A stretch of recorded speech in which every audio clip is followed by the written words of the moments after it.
La universidad empresa y los estudiantes clientes. No tengo ningún talento especial. Solo soy apasionadamente curioso. Albert Einstein. Carta a Carl Selig. 1. La retirada del Estado. Antes de pasar a leer algunas páginas de los grandes clásicos de la literatura, quisiera detenerme un momento en los efectos catastróficos que la lógica del beneficio ha producido en el mundo de la enseñanza.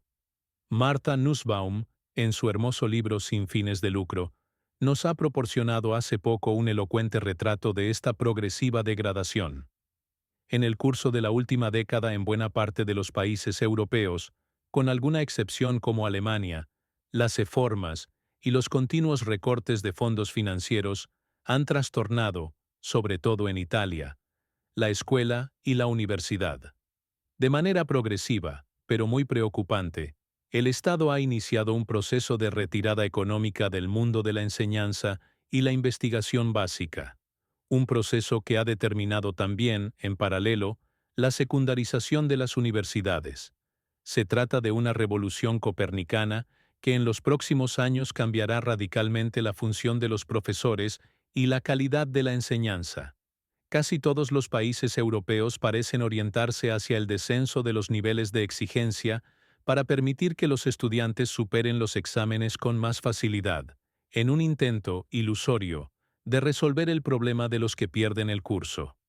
Para lograr que los estudiantes se gradúen en los plazos establecidos por la ley y para hacer más agradable el aprendizaje, no se piden más sacrificios, sino, al contrario, se busca atraerlos mediante la perversa reducción progresiva de los programas y la transformación de las clases en un juego interactivo superficial, basado también en la proyección de diapositivas y el suministro de cuestionarios de respuesta múltiple. Pero hay algo más. En Italia, donde el problema de los que pierden el curso alcanza dimensiones preocupantes, las universidades que logran el objetivo de graduar un estudiante en los años previstos por la ley reciben el premio de una financiación ad hoc. Los centros que, por el contrario, no satisfacen los protocolos ministeriales sufren sanciones. De este modo, si se matriculan 1.000 estudiantes en el año 2012, 1.000 graduados deberán tener su título al final del trienio. Una aspiración noble y legítima si a los legisladores, además de la quantitas, les interesara también la qualitas. Por desgracia, sin embargo, renunciando a evaluar con qué competencias reales concluyen su ciclo de estudios los nuevos titulados, el mecanismo en acto se transforma en una estratagema que empuja a las universidades, cada vez más comprometidas por la penuria de fondos en la búsqueda poco escrupulosa de subvenciones, a hacer lo imposible para producir nuevas jornadas de titulados. 2. Los estudiantes clientes. A los estudiantes, como ha subrayado Simon Leys, en una lección sobre la decadencia del mundo universitario, en algunos centros canadienses se los considera ya como clientes. El mismo resultado se desprende también de una minuciosa investigación sobre el funcionamiento de una de las más importantes universidades privadas del mundo. En Harvard, según informa Emmanuel Jaffelin en Le Monde, del 28 de mayo de 2012, las relaciones entre profesores y estudiantes parecen fundarse sustancialmente en una suerte de clientelismo. Dado que paga muy cara la matrícula en Harvard, el estudiante no solo espera de su profesor que sea docto, competente y eficaz, espera que sea sumiso, porque el cliente siempre tiene razón. En otros términos, las deudas contraídas por los alumnos estadounidenses para financiar sus estudios, cercanas a los $1.000 millardos, los obligan a ir más a la búsqueda de ingresos que de saber. En efecto, el dinero que los matriculados vierten en las arcas universitarias ocupa un puesto de primer rango en los presupuestos elaborados por los rectores y los consejos de administración. Y este dato comienza a cobrar gran importancia también en los centros estatales, donde se intenta atraer a los estudiantes por todos los medios, hasta el punto de promover, como sucede con los automóviles y los productos alimenticios, verdaderas y genuinas campañas publicitarias. Las universidades, por desgracia, venden diplomas y grados. Y los venden insistiendo sobre todo en el aspecto profesionalizador, esto es, ofreciendo cursos y especializaciones a los jóvenes con la promesa de obtener trabajos inmediatos y atractivos ingresos. 3. Las universidades, empresas y los profesores burócratas. Institutos de secundaria y universidades, en definitiva, se han transformado en empresas. Nada que objetar, si la lógica empresarial se limitase a suprimir los despilfarros y a rechazar las gestiones demasiado alegres de los presupuestos públicos. Pero, en esta nueva visión, el cometido ideal de los directores de instituto y rectores parece ser sobre todo el de producir diplomados y graduados que puedan insertarse en el mundo mercantil. Desposeídos de sus habituales vestimentas de docentes y forzados a ponérselas de gestores, se ven en la obligación de cuadrar las cuentas con el fin de hacer competitivas las empresas que dirigen. También los profesores se transforman cada vez más en modestos burócratas al servicio de la gestión comercial de las empresas universitarias. Pasan sus jornadas llenando expedientes, realizando cálculos, produciendo informes para, a veces inútiles, estadísticas, intentando cuadrar las cuentas de presupuestos cada vez más magros, respondiendo cuestionarios, preparando proyectos para obtener míseras ayudas, interpretando circulares ministeriales confusas y contradictorias. El año académico transcurre velozmente al ritmo de un incansable metrónomo burocrático que regula el desarrollo de consejos de todo tipo, de administración, de doctorado, de departamento, de curso de graduación y de interminables reuniones asamblearias. Parece que nadie se preocupa, como debería, de la calidad de la investigación y la enseñanza. Estudiar. A menudo se olvida que un buen profesor es ante todo un infatigable estudiante. Y preparar las clases se convierte en estos tiempos en un lujo que hay que negociar cada día con las jerarquías universitarias. No nos damos ya cuenta de que separando completamente la investigación de la enseñanza, se acaba por reducir los cursos a una superficial y manualística repetición de lo existente. Las escuelas y las universidades no pueden manejarse como empresas. Contrariamente a lo que pretenden enseñarnos las leyes dominantes del mercado y del comercio, la esencia de la cultura se funda exclusivamente en la gratuidad. La gran tradición de las academias europeas y de antiguas instituciones como el Collège de France, fundado por Francisco I en 1530, sobre cuya importancia para la historia de Europa ha insistido recientemente Marc Fumaroli en Nápoles, en una apasionada conferencia dictada en la sede del Instituto Italiano per gli Studi Filosofici. Nos recuerda que el estudio es en primer lugar adquisición de conocimientos que, sin vínculo utilitarista alguno, nos hacen crecer y nos vuelven más autónomos.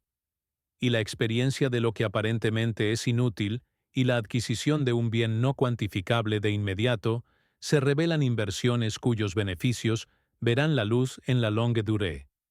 Sería absurdo cuestionar la importancia de la preparación profesional en los objetivos de las escuelas y las universidades.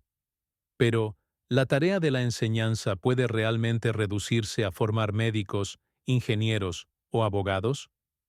Privilegiar de manera exclusiva la profesionalización de los estudiantes significa perder de vista la dimensión universal de la función educativa de la enseñanza. Ningún oficio puede ejercerse de manera consciente si las competencias técnicas que exige no se subordinan a una formación cultural más amplia, capaz de animar a los alumnos a cultivar su espíritu con autonomía y dar libre curso a sus curiositas. Identificar al ser humano con su mera profesión constituye un error gravísimo. En cualquier hombre hay algo esencial que va mucho más allá del oficio que ejerce. Sin esta dimensión pedagógica, completamente ajena a toda forma de utilitarismo, sería muy difícil, ante el futuro, continuar imaginando ciudadanos responsables, capaces de abandonar los propios egoísmos para abrazar el bien común, para expresar solidaridad, para defender la tolerancia, para reivindicar la libertad, para proteger la naturaleza, para apoyar la justicia. En una apasionada página de los pensamientos de Montesquieu, es posible hallar una escala de valores que suena como una necesaria invitación a superar todo perímetro demasiado limitado para elevarse cada vez más hacia los infinitos espacios de lo universal. Si supiera alguna cosa que me fuese útil y que resultara perjudicial para mi familia, la expulsaría de mi mente. Si conociera alguna cosa útil para mi familia, pero que no lo fuese para mi patria, trataría de olvidarla. Si conociera alguna cosa útil para mi patria, pero perjudicial para Europa, o útil para Europa y dañina para el género humano, la consideraría un crimen. 4. Hugo. La crisis. No se superare cortando los fondos para la cultura, sino duplicándolos. Habría que imponer a los miembros de los gobiernos europeos la lectura de un apasionado discurso que Víctor Hugo pronunció en la Asamblea Constituyente. Se remonta al 10 de noviembre de 1848, pero parece formulado ayer mismo. Muchas de las objeciones presentadas por el célebre escritor francés mantienen aún hoy una apabullante actualidad. Frente a la propuesta de los ministros de recortar la financiación de la cultura, el novelista muestra de manera muy persuasiva que se trata de una opción perjudicial y del todo ineficaz. Afirmo, señores, que las reducciones propuestas en el presupuesto especial de las ciencias, las letras y las artes son doblemente perversas. Son insignificantes desde el punto de vista financiero y nocivas desde todos los demás puntos de vista. Insignificantes desde el punto de vista financiero. Esto es de una evidencia tal que apenas me atrevo a someter a la Asamblea el resultado del cálculo proporcional que he realizado. ¿Qué pensarían, señores, de un particular que, disfrutando de unos ingresos de 1.500 francos, dedicara cada año a su desarrollo intelectual una suma muy modesta, 5 francos, y un día de reforma, quisiera ahorrar a costa de su inteligencia 6 céntimos? Un ahorro ridículo para el Estado que, sin embargo, se revela mortal para la vida de bibliotecas, museos, archivos nacionales, conservatorios, escuelas y muchas otras importantes instituciones. Y entre ellas, Hugo cita el Collège de France, el Museo de Historia Nacional, la Escuela de Paleografía y numerosos centros culturales de los que Francia debería sentirse orgullosa. De un solo plumazo en los presupuestos, los recortes terminarán por humillar a toda la nación, y al mismo tiempo, a las pobres familias de artistas y poetas, abandonadas a su suerte sin ayuda alguna. Un artista, un poeta, un escritor célebre trabaja toda la vida, trabaja sin pensar en enriquecerse, muere y deja a su país mucha gloria, con la sola condición de que se proporcione a su viuda e hijos un poco de pan. Pero error aún más grave es que el rigor del gasto se aplica en el momento equivocado, cuando el país necesitaría, por el contrario, potenciar las actividades culturales y la enseñanza pública. ¿Y qué momento se elige? Aquí está, a mi juicio, el error político grave que les señalaba al principio. ¿Qué momento se elige para poner en cuestión todas estas instituciones a la vez? El momento en el que son más necesarias que nunca. El momento en el que en vez de reducirlas, habría que extenderlas y ampliarlas. Cuando la crisis atenaza a una nación, es más necesario que nunca duplicar los fondos destinados a los saberes y a la educación de los jóvenes, para evitar que la sociedad caiga en el abismo de la ignorancia. ¿Cuál es el gran peligro de la situación actual? La ignorancia. La ignorancia aún más que la miseria. Y en un momento como este, ante un peligro tal, se piensa en atacar, mutilar, socavar todas estas instituciones que tienen como objetivo expreso perseguir, combatir, destruir la ignorancia. Para Hugo, no basta solo con proveer a la iluminación de las ciudades, pues también puede hacerse de noche en el mundo moral. Si solo se piensa en la vida material, ¿quién proveerá a encender antorchas para las mentes?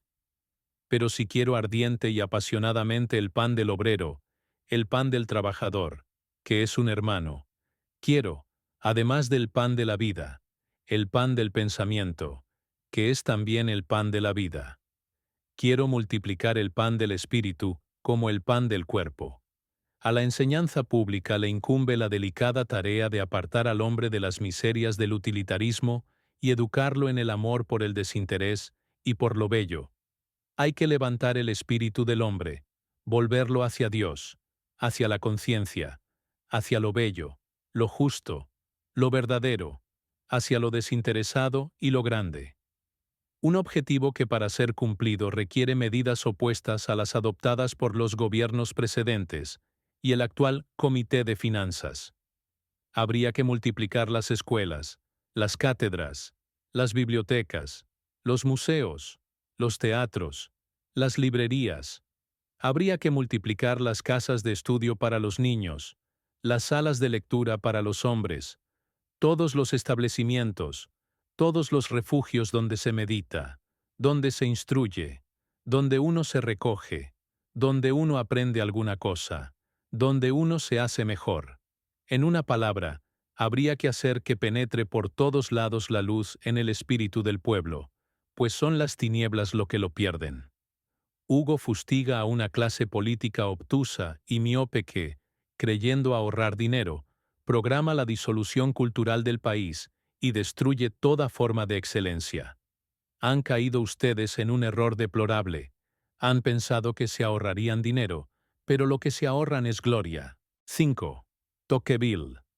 Las bellezas fáciles y los peligros de las democracias comerciales. A los peligros que pueden correr las democracias comerciales, como la americana, dedicó páginas extraordinarias Alexis de Tocqueville en su famoso ensayo La democracia en América, 1835-1840. En este lúcido y brillante informe sobre la vida social y política estadounidense, el joven magistrado francés identifica con gran previsión los riesgos que amenazan a las sociedades enteramente entregadas al negocio y el beneficio. En un gran número de hombres encontramos un afán egoísta, mercantil e industrial por los descubrimientos del espíritu, que no hay que confundir con la pasión desinteresada que prende en el corazón de unos pocos. Hay un deseo de utilizar los conocimientos y hay un deseo puro de conocer. Precisamente la ausencia de lo superfluo y los constantes esfuerzos a los que todos se entregan para alcanzar el bienestar hacen predominar en el corazón del hombre el amor a lo útil sobre el amor a lo bello. En una sociedad utilitarista, los hombres acaban amando las bellezas fáciles, beautés faciles, que no requieren esfuerzos, ni excesivas pérdidas de tiempo. Les gustan los libros que se consiguen con facilidad, que se leen deprisa, que no exigen un detenido estudio para ser comprendidos. A unos espíritus así dispuestos, todo método nuevo que lleve más rápidamente a la riqueza, toda máquina que abrevie el trabajo, todo instrumento que disminuya los gastos de producción, todo descubrimiento que facilite los placeres y los aumente, les parecerá el más magnífico logro de la inteligencia humana. Es ese principalmente el aspecto de las ciencias al que los pueblos democráticos se entregan, y por el que las comprenden y las honran. A Tocqueville le parece inevitable que en una sociedad organizada de este modo, el espíritu humano se vea insensiblemente llevado a descuidar la teoría. En Estados Unidos, en efecto, no hay casi nadie que se dedique a la parte esencialmente teórica y abstracta de los conocimientos humanos, mostrando en esto la exageración de una tendencia que, creo yo, ha de hallarse, aunque en menor grado, en todos los pueblos democráticos. El impulso de lo útil y el envilecimiento de las actividades del espíritu podría tener como efecto que los hombres se deslicen hacia la barbarie. Si hay pueblos que se dejan arrancar la luz de las manos, también hay otros que la sofocan ellos mismos con los pies. Esta es la razón por la que nutrirse principalmente con las obras de la antigüedad es una medida saludable. Tocqueville no piensa, por supuesto, que los clásicos y las artes sean el único antídoto contra la desertificación del espíritu, pero está convencido de que los saberes inútiles y desinteresados pueden servir magníficamente para contrarrestar nuestros defectos particulares, pues ellos nos impiden caer completamente en nuestras inclinaciones. 6. Herzen. Los mercaderes sin tiempo. No obstante su antipatía por Tocqueville, también el gran escritor ruso Alexander Herzen ve en los mercaderes de su tiempo una clase enteramente consagrada al comercio. Lo principal es la mercancía, el negocio, la cosa. Lo principal es la propiedad. En el pasado y las ideas, de hecho, describe con extraordinaria eficacia el evangelio que inspira sus comportamientos. Enriquécete, multiplica tus ingresos como los granos de arena en el mar, utiliza y gasta a manos llenas tu capital financiero y moral, aunque sin arruinarte, y así, ahito y honroso, alcanzarás la longevidad, casarás a tus hijos, y dejarás un buen recuerdo de tu paso por el mundo. Quien solo aspira a vender la mercancía exponiéndola en un escaparate y a comprar a mitad de precio, termina ofreciendo una porquería como si fuera buen género, y al mismo tiempo, cultivando las apariencias, optando por parecer en lugar de ser. En un contexto social en el que se atiende más a la respetabilidad exterior que a la dignidad interior, no es sorprendente que la ignorancia más supina se tenga por una suerte de educación. Y puesto que lo inútil, todo lo que se aparta de las relaciones comerciales y de la explotación de la propia posición, se aleja de lo esencial en la sociedad pequeño burguesa, su educación tiene que ser por fuerza limitada. Allí donde la vida se configura como una perpetua lucha por la obtención de dinero, el hombre acaba, de facto, transformado en un bien más del sistema de la propiedad. La vida se redujo a un juego similar al de la bolsa de valores, y todo. Las redacciones de los periódicos, las reuniones de electores y las cámaras legislativas. Se ha convertido en una permanente sucesión de casas de cambio y mercados. 7. Bataille. El límite de lo útil y la vitalidad de lo superfluo. De las páginas de El límite de lo útil de Georges Bataille, se desprende un implacable análisis de la economía en clave antiutilitarista. Un ensayo, esbozado en varias redacciones entre 1939 y 1945, que el autor no cerrará nunca de manera definitiva. Los capítulos que han llegado hasta nosotros, sin embargo, contienen una serie de reflexiones fragmentarias en las que se enfrentan dos visiones opuestas del mundo: la que se funda en la idea obsesiva de lo útil y la que se centra en el don sin perspectiva alguna de beneficio. Una oposición radical que se traduce en dos concepciones antinómicas de la vida. Por una parte, una existencia sacrificada dentro de una economía restringida, en la que solo existe lo que puede aplicarse a la producción y el crecimiento. Y por otra parte, una existencia a medida de la infinitud de un universo que se caracteriza por el lujoso dispendio de energías, en el cual, más allá de todo límite, se vuelve necesario precisamente aquello que se considera improductivo. En una carta a Jérôme Lindon, en la que Bataille explica a su interlocutor el proyecto editorial de una nueva colección, los términos del conflicto son sintetizados con extrema claridad. A mi juicio, la ley general de la vida reclama que en condiciones nuevas, un organismo produzca una suma de energía mayor que aquella que necesita para subsistir. De ello se desprende una de estas dos cosas. El excedente de energía disponible puede ser empleado en el crecimiento o en la reproducción. De no ser así, finalmente se derrocha. En el dominio de la actividad humana, el dilema adquiere esta forma: o se emplea la mayor parte de los recursos disponibles, es decir, del trabajo, en fabricar nuevos medios de producción, y entonces tenemos la economía capitalista, la acumulación, el crecimiento de las riquezas, o se derrocha el excedente sin tratar de aumentar el potencial de producción, y entonces tenemos la economía de fiesta. Así, el uso diferente de lo superfluo produce dos actitudes antitéticas que se reflejan inevitablemente en las nociones de humanidad y tiempo. En el primer caso, el valor humano es función de la productividad. En el segundo, se asocia a los más bellos logros del arte, a la poesía, al pleno desarrollo de la vida humana. En el primer caso, no nos ocupamos sino del futuro, al cual subordinamos el presente.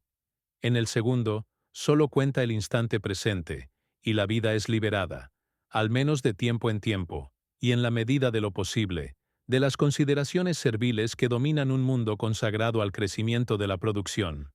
Bataille, consciente del hecho de que estas dos clases de sistemas de valores no pueden existir en estado puro, porque hay siempre un mínimo de transacción. Intenta en cualquier caso brindar ejemplos concretos extraídos de la historia, en los que el derroche y lo superfluo han desempeñado un papel importante en la superación del límite de lo útil. En la civilización azteca, o en los potlatch practicados por algunas tribus norteamericanas, es posible encontrar una cultura del don, testimonio de una economía de la dilapidación y el dispendio, en la cual Bataille funda su noción de comportamientos gloriosos. Lo que he dicho de los comportamientos gloriosos de los comerciantes mexicanos nos lleva a la refutación de los principios utilitarios sobre los que descansa esta civilización inhumana. Apoyándome en el análisis de hechos poco conocidos hasta ahora, plantearé una idea nueva de la historia económica. Me será fácil mostrar que los comportamientos útiles no tienen valor en sí mismos. Solo nuestros comportamientos gloriosos determinan la vida humana y le dan un valor. Ahora bien, con independencia de las críticas que se han dirigido contra la interpretación antropológica de los comportamientos gloriosos, en los que el filósofo francés incluye también las guerras y los ritos sacrificiales religiosos, me gustaría demostrar que existe una equivalencia entre la guerra, el sacrificio ritual y la vida mística, que se trata del mismo juego de éxtasis y de terrores con los que el hombre se suma a los juegos del cielo. No deja de ser interesante el esfuerzo realizado por Bataille para reconocer en el gratuito, donde sí, una concepción antiutilitarista de la vida. En un contexto capitalista, dominado por una indiferencia total hacia el interés público, la ley del dispendio, por el contrario, toma en consideración solo aquellos movimientos vitales que no están sujetos a ninguna medición objetiva. Pero la gloriosa lógica de lo superfluo se ha encaminado al ocaso, cuando el capitalismo ha exigido la renuncia del hombre al despilfarro de las fiestas y a otros gastos similares, para evitar que se volatilicen energías que son útiles, a su vez, para desarrollar la producción y la acumulación. Al perder este exceso, la humanidad ha perdido los valores de una civilización en la cual lo gratuito y el don contribuían a conceder un significado más humano a la vida. Bataille, al destruir a martillazos la nefasta idea de lo útil, anota también una frase que, hoy, podría ser considerada como una profecía. Los gobernantes que solo consideran la utilidad se hunden. 8. Contra la universidad profesionalizadora. John Henry Newman. Los ensayos sobre la Universidad de John Henry Newman se plantean como una calurosa defensa del valor universal de la educación. En sus discursos sobre la educación universitaria, se rechaza de manera radical el vínculo, que algunos querrían prioritario, entre utilidad y formación universitaria. Algunos hombres eminentes insisten en que la educación debe limitarse a algún fin particular y concreto, y desembocar en un resultado que se pueda pesar y medir. Argumentan como si toda cosa y toda persona tuvieran su precio, y piensan que donde ha habido una gran inversión, existe el derecho a esperar un gran resultado. Consideran que este planteamiento equivale a hacer útiles la educación y la instrucción, y su término clave es utilidad. Equipados con un principio fundamental de esta naturaleza, proceden lógicamente a preguntar con qué se justifican los gastos de una universidad, y cuál es el valor real en el mercado del artículo llamado educación liberal.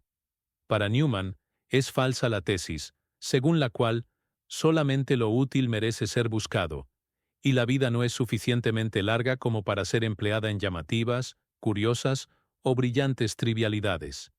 Y es también falso el corolario que deriva de ella, que ninguna educación es útil si no nos enseña una dedicación práctica, o una actividad técnica, o algún secreto de la física. Contra toda concepción comercial de la educación, Newman reafirma la importancia del saber en sí.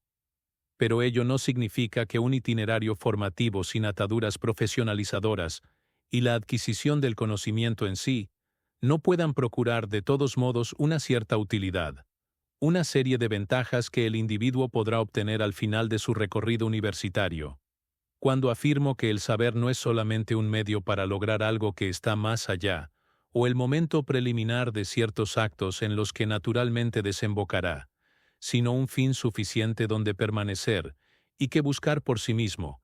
No estoy formulando ninguna paradoja, pues digo algo que es inteligible en sí. No niego en absoluto que determinados bienes nos vengan y desemboquen en otros, más allá y por encima del saber en sí mismo.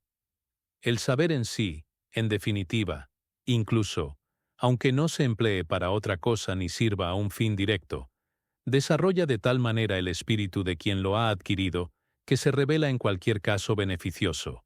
Un gran bien impartirá un gran bien. Si el intelecto es un aspecto tan excelente de nuestro ser, y su desarrollo resulta tan magnífico, será útil a su posesor y a todos los que le rodean, en un auténtico y elevado sentido del término. No digo útil en un sentido vulgar, mecánico y mercantil, sino como un bien que se difunde, o una bendición, o un don, un poder o un tesoro, primero para quien lo posee, y a través de él para el mundo entero. Así, para Newman, al margen de los temas teológicos y las tensiones religiosas que se traslucen en sus escritos, el desarrollo general de la mente tiene la primacía sobre el estudio profesional y científico, en la convicción de que los hombres con una educación pueden realizar lo que los incultos no son capaces de hacer. 9. ¿Para qué sirven las lenguas del pasado? John Locke, Antonio Gramsci. ¿Cuántos lectores estarán todavía interesados en estas apasionadas páginas de Newman? Probablemente no muchos, si se considera que la lógica utilitarista se abate implacable también sobre las disciplinas estudiadas en los currícula escolares y universitarios. ¿Para qué enseñar las lenguas clásicas en un mundo en el que ya no se hablan y, sobre todo, no ayudan a encontrar trabajo?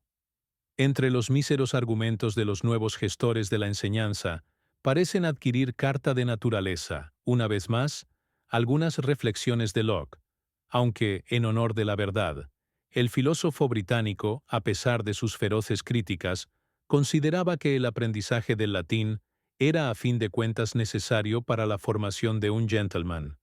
Quizá no haya nada más ridículo que ver a un padre gastar su dinero, y el tiempo de su hijo, para hacerle aprender la lengua de los romanos cuando le destina al comercio o a una profesión en la que no se hace ningún uso del latín.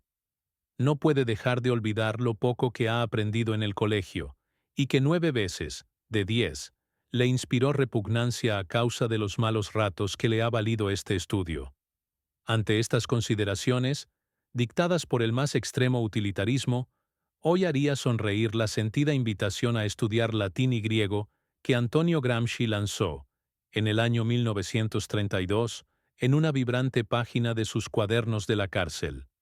En la vieja escuela el estudio gramatical de las lenguas latina y griega, unido al estudio de las literaturas e historias políticas respectivas, era un principio educativo en la medida en que el ideal humanista, que se encarnaba en Atenas y Roma, estaba difundido en toda la sociedad, era un elemento esencial de la vida y la cultura nacional. Las nociones aisladas no eran asimiladas para un fin inmediato práctico profesional. El aprendizaje parecía desinteresado, porque el interés era el desarrollo interior de la personalidad. No se aprendía el latín y el griego para hablarlos, para trabajar como camareros, como intérpretes, como agentes comerciales.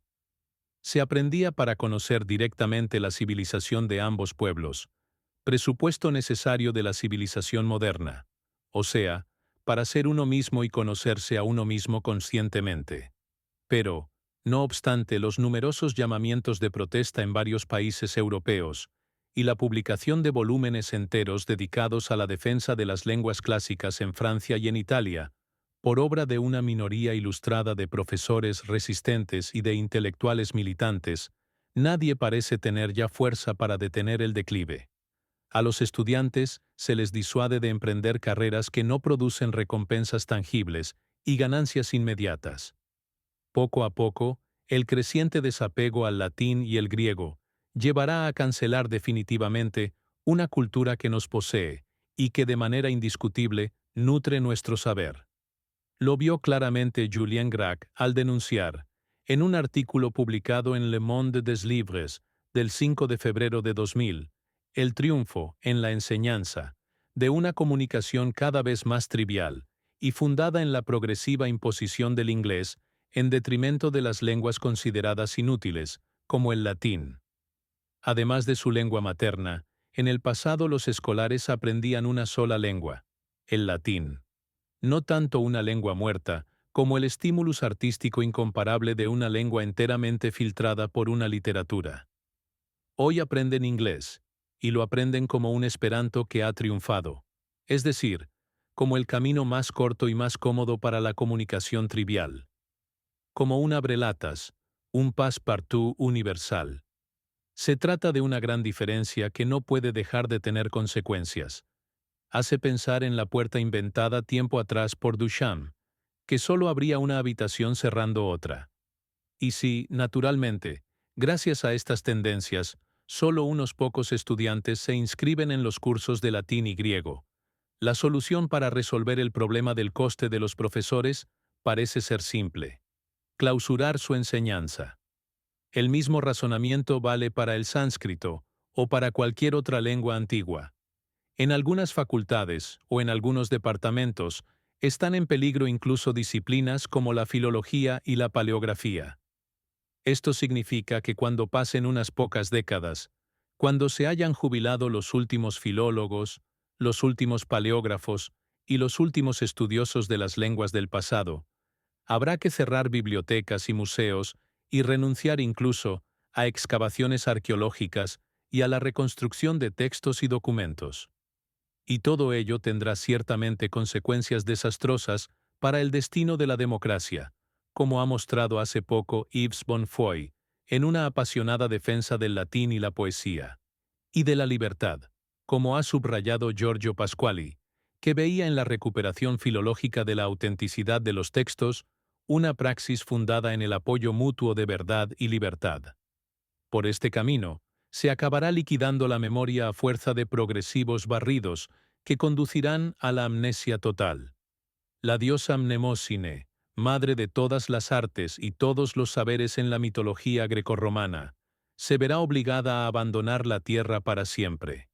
Y con ella, por desgracia, desaparecerá de entre los seres humanos todo deseo de interrogar el pasado para comprender el presente e imaginar el futuro. Tendremos una humanidad desmemoriada, que perderá por entero el sentido de la propia identidad y la propia historia. 10. La desaparición programada de los clásicos. En este contexto, los clásicos, de la filosofía y la literatura, ocupan un lugar cada vez más marginal en las escuelas y universidades. Los estudiantes pasan largos años en las aulas de un instituto o de un centro universitario, sin leer nunca íntegros los grandes textos fundacionales de la cultura occidental. Se nutren sobre todo de sinopsis, antologías, manuales, guías, resúmenes, instrumentos exegéticos y didácticos de todo tipo. En vez de sumergirse directamente en la lectura de Ariosto o de Ronsard, de Platón o de Shakespeare, que les robaría demasiado tiempo y les exigiría esfuerzos hermenéuticos y lingüísticos excesivos, se les anima a valerse de atajos, representados por los numerosos florilegios que han invadido el mercado editorial. Se trata de una política escolar perversa que ha terminado por condicionar de manera irreversible también las elecciones programáticas de los editores. En Italia, las grandes colecciones de clásicos han sido reducidas al silencio. Gli Scrittori d'Italia, de la Terza, fundada por Benedetto Croce. Los Classici Mondadori, la literatura italiana, Ricciardi, cuyo relanzamiento anuncia ahora Treccani, y desde hace algunos años, también las colecciones de Utet. En Francia, la gloriosa editorial Les Belles Lettres resiste con grandes esfuerzos, notando cada vez más la dificultad que comporta hallar colaboradores capaces de realizar ediciones críticas de textos latinos y griegos. Otras dos grandes colecciones de clásicos, la Loeb Classical Library y la Oxford Classical Texts, se ven afectadas por los mismos problemas. En otros países europeos, las editoriales suelen oponer grandes resistencias a proyectos de ediciones de clásicos que no estén respaldados por sustanciosas financiaciones. Y todo ello sucede mientras la literatura secundaria se multiplica con desmesura. Difícilmente la pasión por la filosofía o por la poesía, por la historia del arte o por la música, podrá brotar de la lectura de materiales didácticos que, siendo en principio simples apoyos, acaban por sustituir definitivamente a las obras de las que hablan. Los textos, en definitiva, se convierten en puros pretextos. 11. El encuentro con un clásico puede cambiar la vida.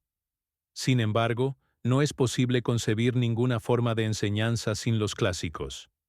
El encuentro entre el docente y el alumno presupone siempre un texto del que partir. Sin este contacto directo, los estudiantes tendrán dificultades para amar la filosofía o la literatura, y a su vez, los profesores perderán la oportunidad de aprovechar al máximo sus cualidades para despertar pasión y entusiasmo en los alumnos.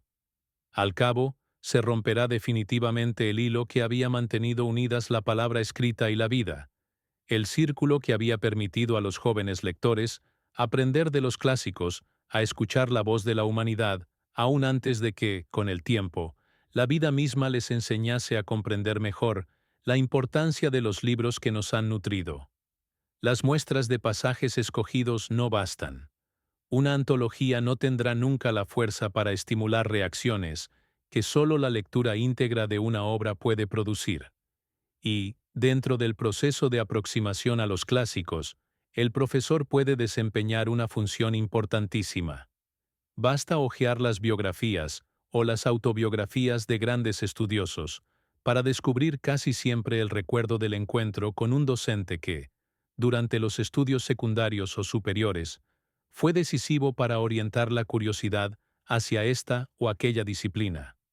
Todos nosotros hemos podido experimentar hasta qué punto la inclinación hacia una materia específica ha sido suscitada, con mucha frecuencia, por el carisma y la habilidad de un profesor. La enseñanza, de hecho, implica siempre una forma de seducción. Se trata de una actividad que no puede considerarse un oficio, sino que en su forma más noble presupone una sincera vocación. El verdadero profesor, por lo tanto, toma los votos. Esta es la razón por la que George Steiner ha hecho bien recordándonos que una mala enseñanza es, casi literalmente, asesina y metafóricamente, un pecado. Una manera de enseñar mediocre, en efecto, una rutina pedagógica, un estilo de instrucción que, conscientemente o no, sea cínico en sus metas meramente utilitarias, son destructivos.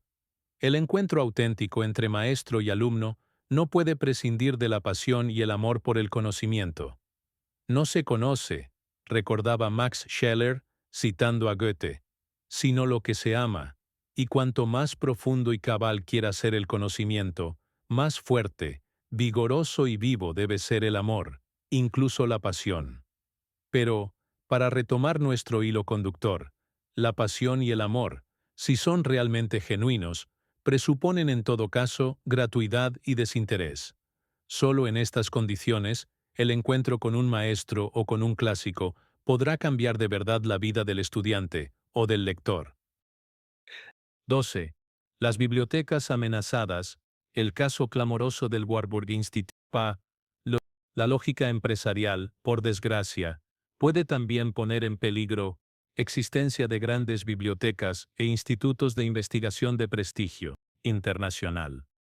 La biblioteca del Warburg Institute de Londres, solo por citar un ejemplo significativo, es una de las más importantes del mundo, no solo por su patrimonio en libros, alrededor de 350.000 volúmenes, la riqueza de su fototeca, en torno a 400.000 imágenes, sino por el papel que ha desempeñado y desempeña en la cultura europea. Baste pensar la singular naturaleza de esta biblioteca, cuya estructura evoca la de un libro, situación de cada volumen individual, y la organización temática de los estantes, siguen una precisa lógica que refleja una visión unitaria de los saberes y de sus conexiones, de acuerdo con las ideas de Aby Warburg y sus ilustres amigos. Lector que busca un determinado libro se llevará la sorpresa de encontrar al lado unos cuantos libros más que tratan temas análogos o próximos. 12. Las bibliotecas amenazadas, el caso clamoroso del Warburg Institute. Para escapar de la barbarie del nazismo, la biblioteca se transfiere a Londres en 1934, antes de asociarse en 1994, antes de asociarse en 1944, con la University of London.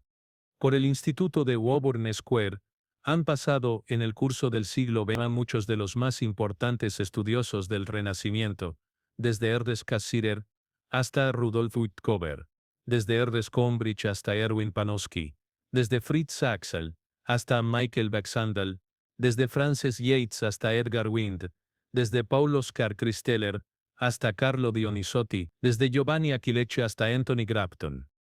Fanica, pero, a pesar de su prestigiosa historia y su inmenso patrimonio en libros, que constituyen un unicum en los estudios sobre el Renacimiento, la vida de la biblioteca corre peligro desde hace muchos años. Un proyecto de fusión de varios institutos diseñado desde la cúspide de la universidad para reducir drásticamente los costes de gestión amenaza la independencia del Warburg. Por fortuna, la indispensable unidad entre biblioteca e instituto fue subrayada por la propia familia del fundador en el acuerdo estipulado con las autoridades académicas londinenses. Ironía de la historia. Nacida gracias al hijo de un rico banquero, que había renunciado a su parte de herencia para obtener a cambio la libertad de adquirir libros. La biblioteca se ve hoy amenazada por opciones ligadas a la exclusiva conveniencia económica. ¿Cuánto podría rendir un edificio entero en el centro de Londres si se destinara a actividades productivas? Aunque por el momento rige una tregua entre los contendientes, los miembros del Warburg no bajan la guardia. Saben perfectamente que la batalla no ha concluido aún y que el conflicto podría reavivarse. ¿Vencerá la biblioteca o prevalecerá por el contrario la lógica mercantil del beneficio? El desinterés por la vida de los libros parece ya extenderse por todas partes.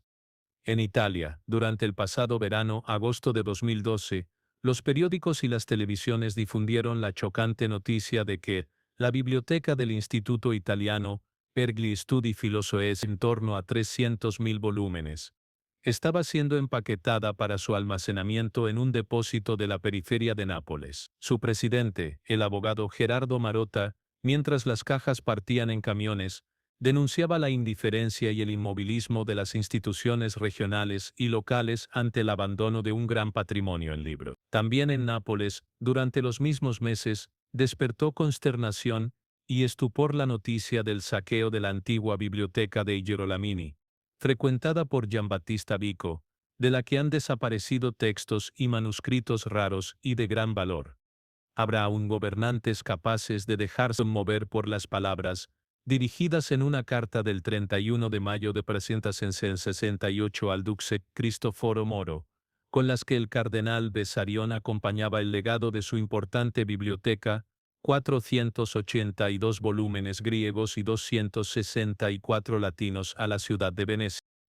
Los libros contienen las palabras de los sabios, los ejemplos de los antiguos, las costumbres, las leyes y la religión. Viven, discurren, hablan con nosotros, nos enseñan, aleccionan y consuelan. Hacen que nos sean presentes, poniéndonoslas ante los ojos, cosas remotísimas de nuestra memoria. Tan grande es su dignidad, su majestad y en definitiva su santidad, que si no existieran los libros, seríamos todos rudos e ignorantes, sin ningún recuerdo del pasado, sin ningún ejemplo. No tendríamos ningún conocimiento de las cosas humanas y divinas. La misma urna que acoge los cuerpos, cancelaría también la memoria de los hombres. 13. La desaparición de las librerías históricas. Fase, pero por desgracia la avalancha de catástrofes no se detiene aquí. También la identidad de las librerías se ha visto desfigurada por las exigencias mercantiles, lugares históricos de encuentro, donde era posible hallar en cualquier momento textos y ensayos de fundamental importancia, hoy se han convertido en cajas de resonancia de obras a la moda, cuyo éxito puede parangonarse a efímeras llamaradas. Si por un lado es imposible olvidar en París la Puth, cerca de la Sorbona, o la mítica Divan en Saint-Germain, cuyos locales, destinados durante décadas a otras actividades comerciales más rentables, solo desde hace unos meses, han sido restituidos a los libros gracias al traslado de la UNE. Por otra parte, es también imposible ignorar la transformación de librerías, que poco a poco han eliminado la erudición y reducido considerablemente la presencia de los clásicos. Pensemos en la cadena de tiendas FEFNAC, para dar amplio espacio en los estantes a libros recién publicados y sostenidos por éxito mediático. El mismo discurso vale para Italia. Muchas librerías históricas están desapareciendo. Pensemos, por ejemplo, en la ciudad de Nápoles, donde el cierre de Treves ha suscitado reacciones de protesta, mientras que las grandes cadenas de ventas se ven impelidas a adecuarse a la lógica del mercado. Son pocas las islas de resistencia. Brin, la Compagnie Level de Tres, la Procure en París o Tombolini en Roma, y Hoepli en Milán, en las que el lector puede todavía encontrar los textos fundamentales casi siempre disponibles. Los libreros mismos, con algunas raras excepciones, no son ya los de otros tiempos, capaces de ofrecer a los lectores preciosas sugerencias sobre una novela o un ensayo. Su libertad de elección se ve hoy limitada por los intereses de los grandes distribuidores, que imponiendo sus publicaciones de acuerdo con criterios puramente comerciales, no consideran que la calidad sea un valor esencial. Sin responsabilidad, los libreros se transforman en simples empleados, cuya tarea principal es vender productos con el mismo espíritu de quien trabaja en un anónimo supermercado.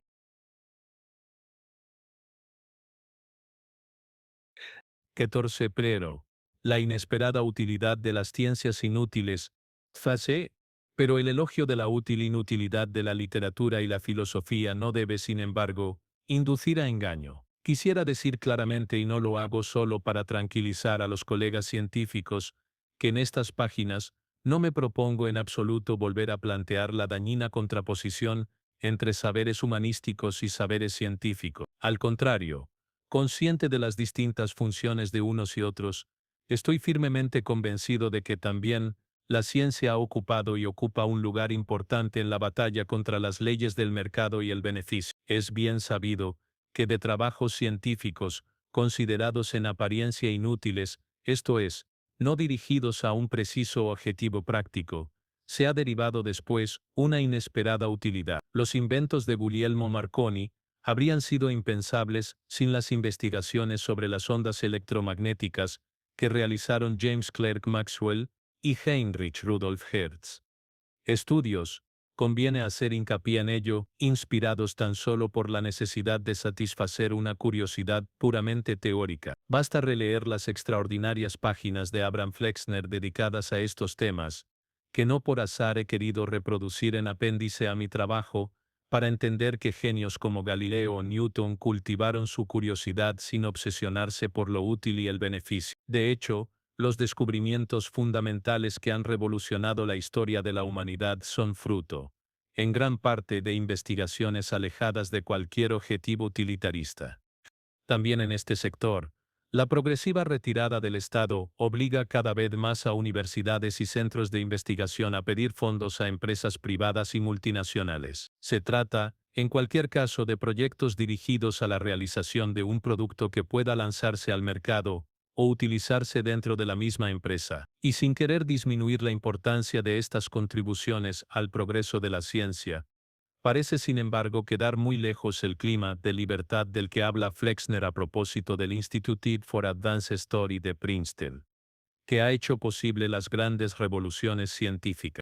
La llamada investigación básica, en otros tiempos financiada con dinero público, no parece ya despertar ningún interés.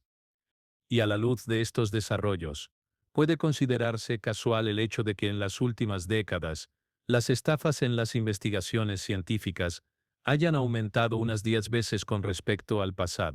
En su reciente denuncia de este fenómeno, Arturo Casadevall, profesor del Albert Einstein College de Medicina de Nueva York, nos ofrece cifras que suenan como una señal de alarma.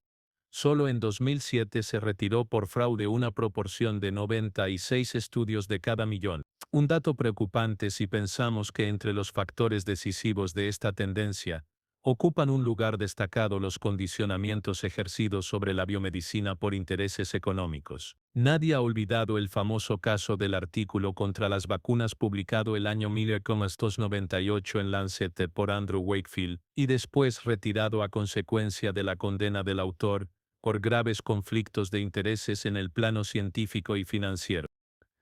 15 gana con un teorema. De Euclides a Arquímedes.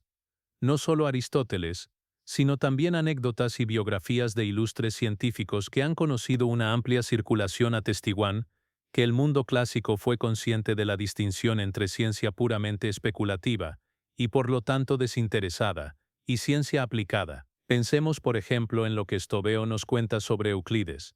Para responder al interrogante de un alumno suyo, que apenas hubo aprendido un primer teorema, le preguntó: ¿pero qué ganancia obtendré con esto? El famoso matemático hizo venir a un esclavo y le ordenó dar una moneda al estudiante, ya que éste necesita sacar algún beneficio de lo que aprende.